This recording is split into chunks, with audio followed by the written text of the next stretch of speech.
E aí, pessoal, como é que vocês estão? Tudo certinho? Espero que sim. Professora Bárbara por aqui para a gente fazer mais uma aula juntos. E terminado gases, então nós estamos em processo de logo entrar no assunto de cálculo estequiométrico. Mas para isso a gente precisa ver três coisinhas antes: leis ponderais, balanceamento e fórmulas químicas. Daí a gente está pronto para entrar de vez em cálculo estequiométrico, tá? E o assunto de hoje, então, é leis ponderais e balanceamento. Lembrando só o pessoal ali do extensivo que módulo 20 e 22. Eu não pulei o 21, tá? É que o 21 é fórmulas químicas, daí a gente vê na aula seguinte. E pessoal do extensivo noturno e terceirão, módulo 11. Fechou? Aí estão as páginas, tudo certinho. Vamos lá então, galera. Leis ponderais são muito importantes, tá? A gente vai ver aqui hoje duas. Assim, ó, elas não caem muito nos vestibulares isoladamente, tipo, questões só delas.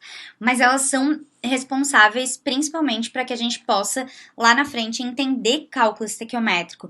Então, por isso elas se tornam muito importantes. E outra coisa, né, é que antes das leis ponderais, a gente está falando aí de 1774, tá, o ano, e antes das leis ponderais, as reações químicas elas eram muito baseadas em evidências como assim, ó, eu sei que aconteceu reação química porque mudou de cor, porque mudou de sabor, porque houve liberação de um gás, mas não tinha nada muito quantitativo, sabe? Quantidade mesmo. Por isso que o Lavoisier, que fala uma das principais leis ponderais pra gente, ele é considerado o pai da química moderna, porque a partir dali, começa-se a falar de quantidade, de números, de proporções, sabe? E o Lavoisier, a história dele é muito incrível mesmo. Queria ter mais tempo para poder falar do Lavoisier para vocês. Mas o Lavoisier, ele não era um cientista, obviamente, mas ele era formado em direito, trabalhava como cobrador de impostos.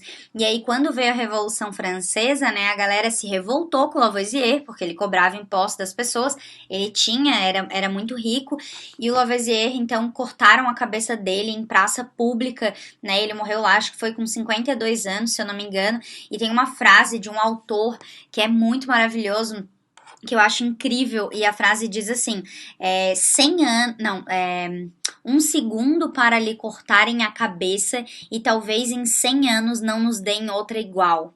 Cara, tipo, muito surreal essa frase, porque o Lavoisier realmente era um cabeçote, um cabeção aí, que contribuiu demais, né, para a química que a gente tem hoje. Então, basicamente, o Lavoisier, ele fazia muitas reações de combustão. Ele adorava queimar tudo, literalmente ele pegava as coisas e fazia muitas reações de combustão para testar. E o Lavoisier também utilizava muitas balanças, muitas medidas, tá? Então, na época, né, Lavoisier, ele pegou lá, por exemplo, o mercúrio líquido e aí ele fez a combustão, e nada mais é a combustão do que uma reação com oxigênio que formava o óxido de mercúrio. Aí, esse mercúrio aqui, ó, o mercúrio na forma líquida ali e metálica, ele é tipo assim, prateado, e o óxido de mercúrio, ele já vai ser mais avermelhado, então já era uma evidência que aconteceu uma reação química. Mas como o Lavoisier, ele era muito minucioso e ele pesava tudo, o que ele começou a notar? Que ele pegava lá uma massa de reagente, que era de mercúrio e de oxigênio, e ele começou a ver que depois que a reação cessava, que a reação parava e que a reação acontecia, a massa dos produtos era exatamente igual. Algo mais ou menos assim, ó, ele ia lá numa balança, né, pesava bem certinho, a massa de mercúrio era 50,1. Aí a massa de oxigênio que reagiu, obviamente num sistema fechado, né, era de 4 gramas. E aí ele via que o produto, após a reação acontecer, tinha 54,1 gramas, ou seja, né, a soma das massas do reagente era exatamente igual à soma das massas dos produtos. Então, massa total dos reagentes é igual à massa total dos produtos. E aí, cara, isso para a ciência na época, para a química, foi algo assim, meu Deus, quantitativo, e não só baseado na mudança de cor, para a gente saber que aconteceu a reação química.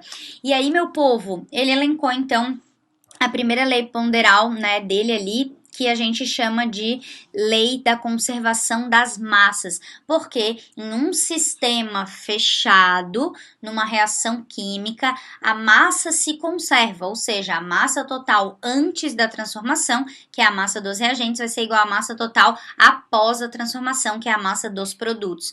E daí vem aquela frase linda, maravilhosa e super famosa, né, de Lavoisier, que na natureza nada se cria, nada se perde, tudo se transforma. É exatamente por causa disso que a gente tem essa frase então bem famosa aí do Lavoisier. Aí aqui, ó, a gente precisa só tomar cuidado que essa lei da conservação das massas, ela vai valer quando? Quando a gente estiver num sistema fechado. Não é que quando a gente estiver num sistema aberto, a gente não vai ter a conservação das massas, não é isso. Só que o problema é o seguinte, se a gente estiver num sistema aberto, talvez a gente não consiga pesar a massa exata de oxigênio que vai reagir com ferro. Por quê? Porque o oxigênio é um gás e se eu tiver num sistema aberto, eu não consigo saber exatamente a quantidade que eu tenho dele. Vocês entenderam? Então, se a gente fosse pensar até numa reação assim, ó, carbono, que você pode pensar carvão, quando você, né, queima e aí ele vai virar CO2. Então, o carbono que é sólido reage com O2 e vira CO2, e o CO2 é um gás. Se você tiver num sistema aberto, esse gás vai se perder. É lógico que a massa vai se conservar, mas como no sistema aberto você não vai conseguir medir isso, tá?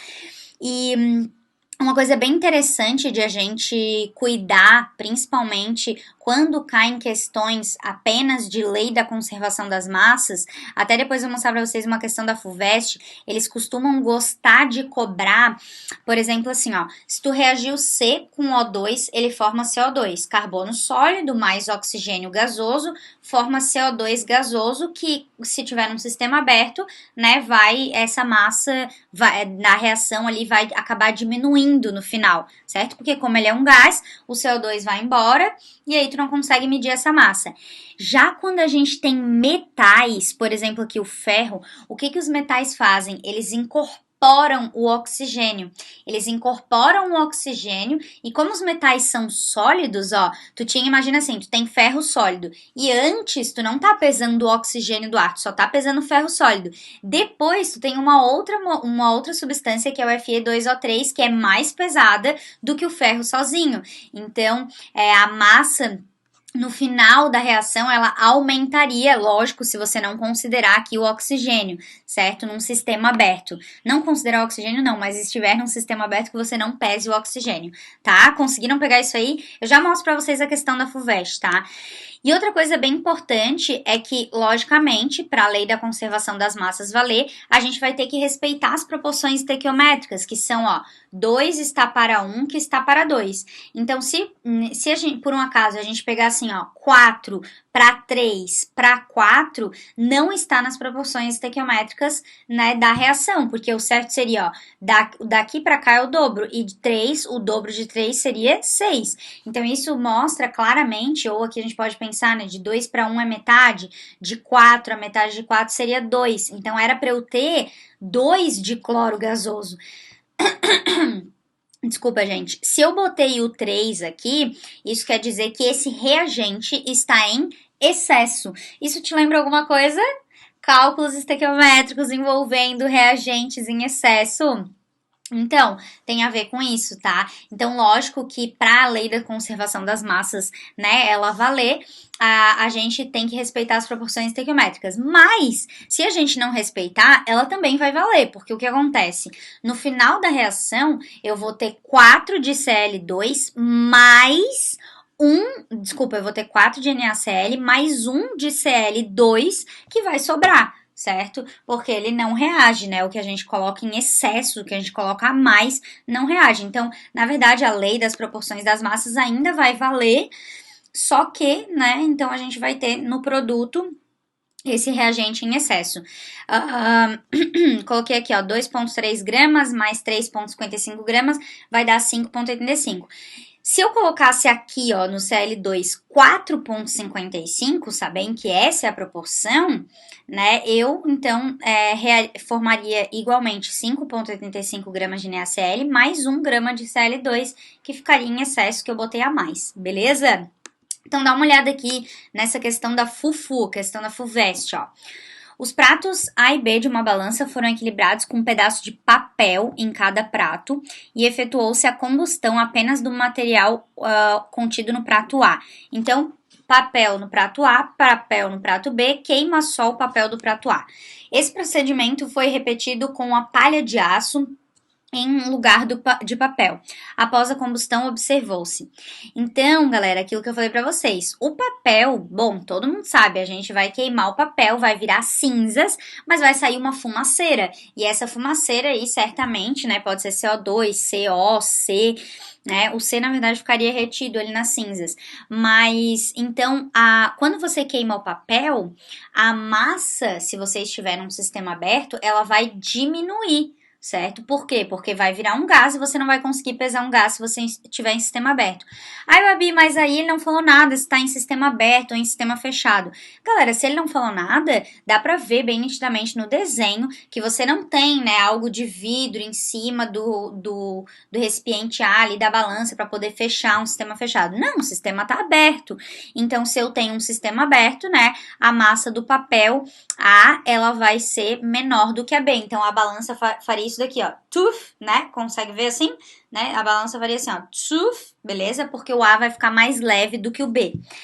Já se tu tiver uma palha de aço, que seria um bombril, que é feito de ferro, o que que vai acontecer se tu queimar o bombril aqui no A?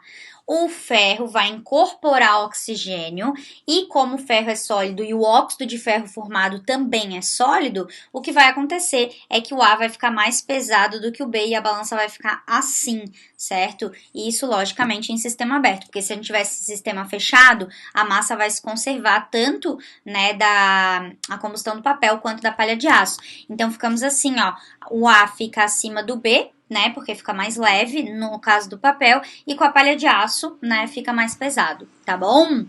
Isso é bem comum em questões quando cai leis ponderais. E ai, cara, isso daqui, gente, é o laboratório original de Lavoisier. Tive a oportunidade de visitar um museu lá na França. Isso daqui é tudo peças originais, que ele tinha um laboratório na casa dele. Inclusive, isso daqui, ó, esse balão que tá aqui atrás, ele fazia eletrólise da água para obter hidrogênio e oxigênio já na época de 1700. Aqui a gente tem calorímetros, aqui do lado tem uma balança, coisa mais linda. Aqui também, eu não sei se vocês conseguem ver o pedacinho da balança. Ai, gostaria de trazer, gostaria não, né?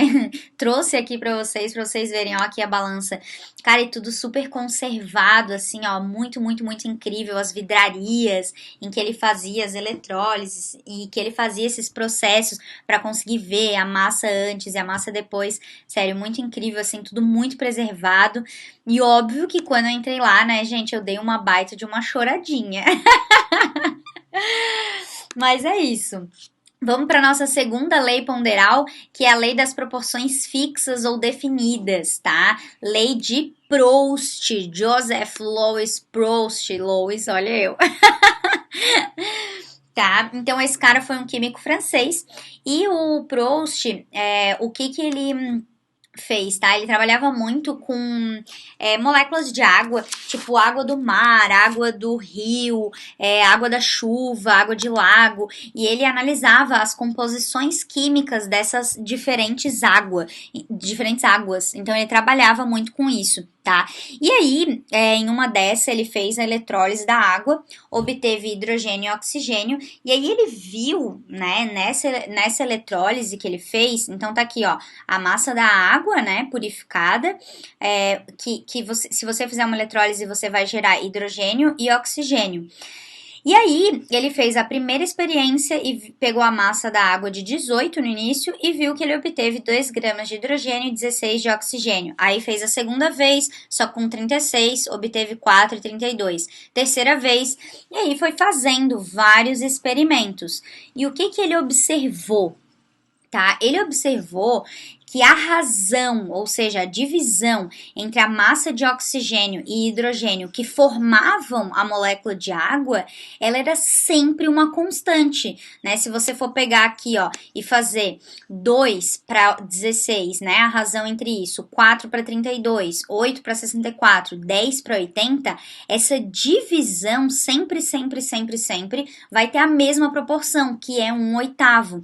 Por isso que o nome dessa lei é Lei das Proporções Fixas e Definidas, porque independente da massa de hidrogênio e de oxigênio que eu pegar, a proporção entre elas, a proporção em massa, sempre vai ser 1/8. Certo? E uma outra coisa que ele percebeu foi, né, não somente ali que a proporção entre, por exemplo, aqui os reagentes para formar a água ou aquilo que formava a água era um número inteiro, ele também percebeu que a proporção da reação, então se vocês observarem aqui, né, de 3 para 6 é o dobro, de 6 para 9, né, de 3 para 9 poderíamos pensar que é o triplo, né, de 6 para 9 aqui, então a gente vai ter, ó, o dobro, o triplo, a gente vai ter essa proporção também, além de a proporção dos reagentes 3 para 8, 6 para 16, 9 para 24 ser respeitada, a proporção entre as várias reações diferentes que tu fizer sempre vão ser respeitadas também. O dobro, o triplo. Então, quer dizer, olha só, se daqui para cá foi o dobro de 3 para 6, de 8 para 16 também vai ter que ser o dobro. E de 11 para 22 também vai ter que ser o dobro. Se de 3 para 9 foi o triplo, aqui também vai ter que ser o triplo. Ah, Bi, se eu botar 30 gramas, não vai ser o triplo? Sim. E aí você vai ter um reagente em excesso. E é aí que entra o cálculo estequiométrico, entendeu? Essas proporções aqui, quando elas não estiverem, né, bonitinhas conforme o balanceamento, aí a gente vai começar a ter os tipos de cálculo estequiométrico, tá? Então, isso daqui que a gente acabou de ver, né, essa proporção entre os vários experimentos, cara, a gente vai falar muito disso lá em cálculo estequiométrico daqui a pouco, em breve, beleza? Então, a lei de Proust ficou elencada com o seguinte título, olha lá.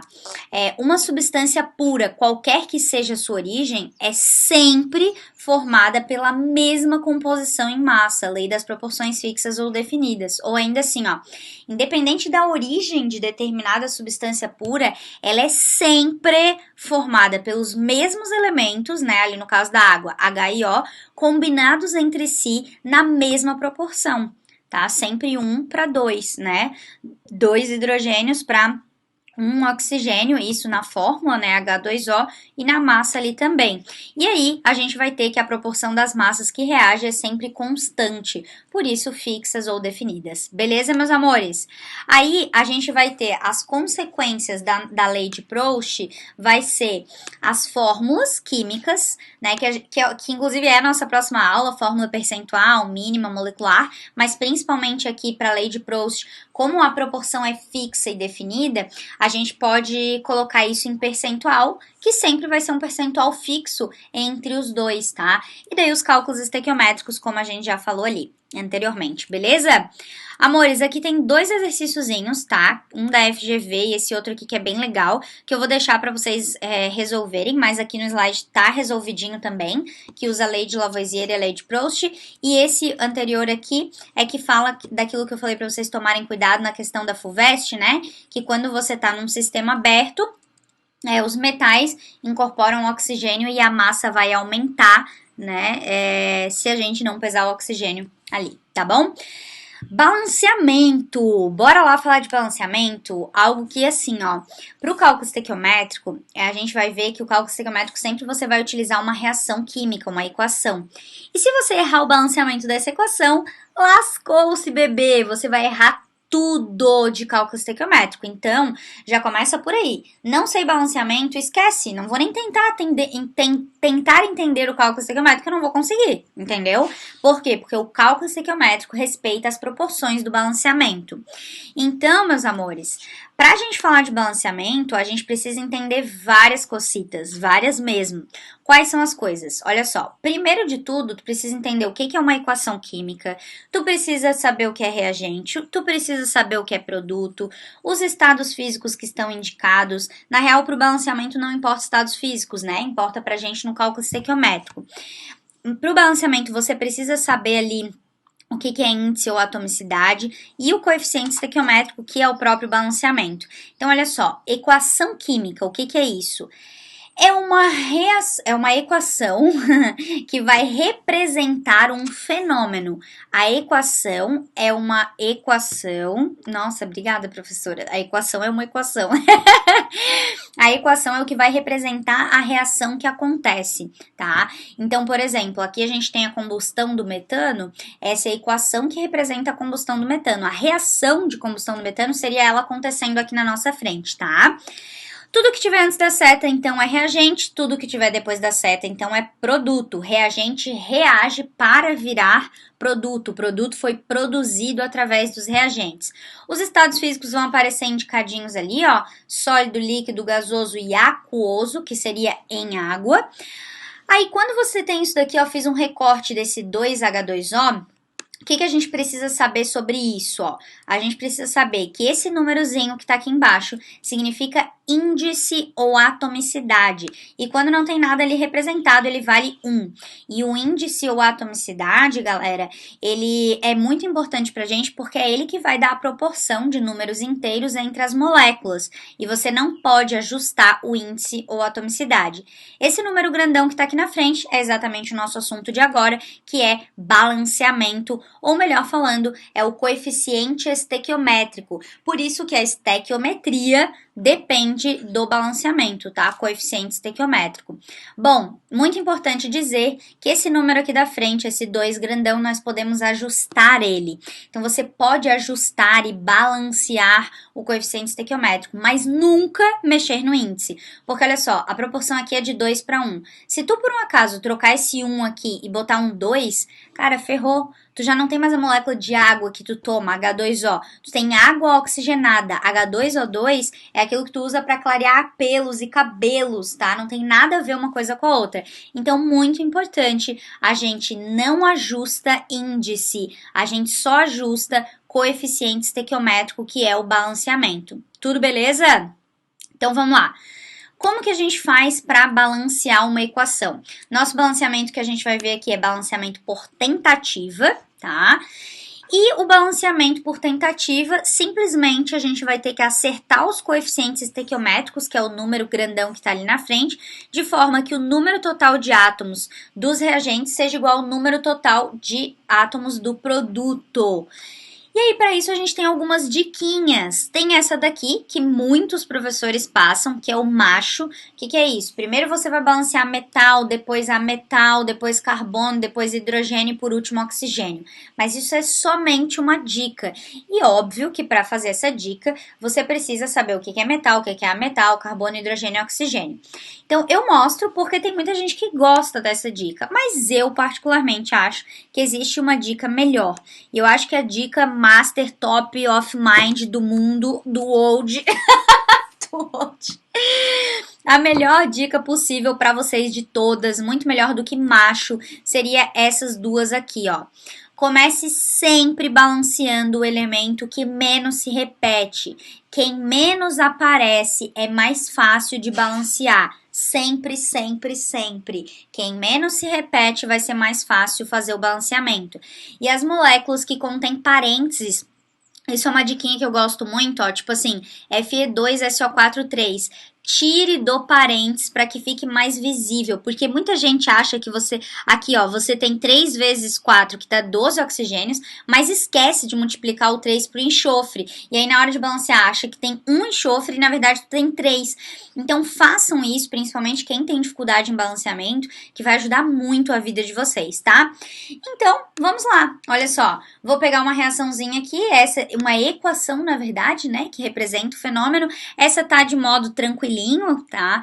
E primeira coisa de tudo é a gente olhar quem menos se repete. Então, olha só, oxigênio tem uma vez antes da seta e duas vezes, uma vez depois da seta e 2 vezes antes da seta. Cara, não é legal começar a balancear pelo oxigênio, porque ele tá se repetindo muito, certo? Então, você vai se embavacar, talvez, se você começar por ele. É legal você começar pelo fósforo, aqui, o fósforo é legal você começar. E também pelo hidrogênio, tanto faz, qualquer um dos dois vai dar boa para você começar o balanceamento.